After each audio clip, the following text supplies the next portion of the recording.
When did your family finally admit they had me figured out all wrong? My 3 older sisters still act like I'm a biohazard in the kitchen because when I was 8, I annihilated a bag of microwave popcorn so thoroughly that the fire department paid us a visit.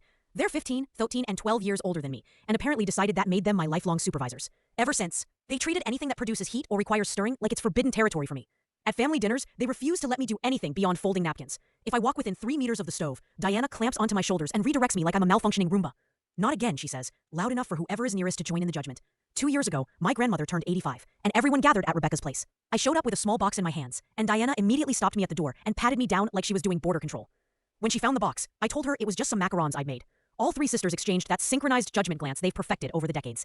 Victoria slowly opened the box like it might explode, while Rebecca stood ready with a plastic cartoon-covered container she'd brought specifically to store whatever I'd brought. These are cute, she said, sliding them into her container as if mine were contaminated. Where'd you buy them? I told her again that I'd baked them myself, and Diana let out a snort that could have powered a wind farm.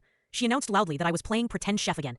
During dinner, my aunt asked who made the 5-tier cake, and Diana proudly declared it came from some ultra-exclusive bakery with a years-long waitlist.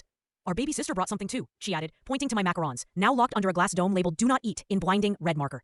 At one point, I picked up a butter knife to spread cheese, and Victoria smacked my hand away so hard I nearly dropped the plate. No, she said, loud enough for half the table to turn. You're not trusted with blades. I muttered that I was 25, and my 12-year-old cousin offered to cut my food for me. Diana praised her for being responsible. Rebecca then announced to the whole table, she's not dumb, she just has the kitchen competence of a preschooler. We have to keep her safe, and they'd set my place with a plastic princess plate while everyone else ate off fine china. When I tried pouring myself some wine, my uncle switched the bottle with an actual juice box in full view of the room. Better safe than sorry, he said. That was when the door flew open and Rachel, the owner of the bakery my sisters worship, stormed in, mascara streaked down her face and clutching paperwork. She ignored my sisters entirely and grabbed Rebecca's shoulders. Is there a pastry chef named Lily here? She asked, breathless. About this height, trained in France? Diana burst out laughing and pointed at me, sitting at the kids' table with a juice box. That's our baby sister. She's never been to France. She's not allowed near the microwave. Rachel stared at me like reality had just glitched. Your baby sister? She whispered. Rebecca nodded and said our parents made up stories about me studying culinary arts to boost my confidence. Rachel's face fell apart.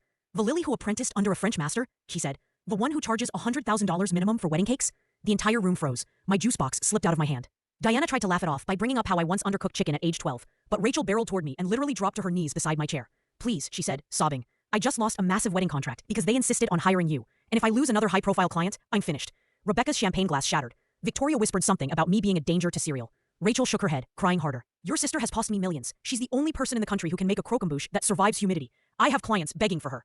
My sisters stood there like someone had unplugged their brains. I set down my plastic princess fork. So, I said, maybe I'm ready for something more advanced than juice boxes. Rachel clung to my hands, begging me to take her on as a client, while my grandmother laughed, like she'd been waiting years for this moment.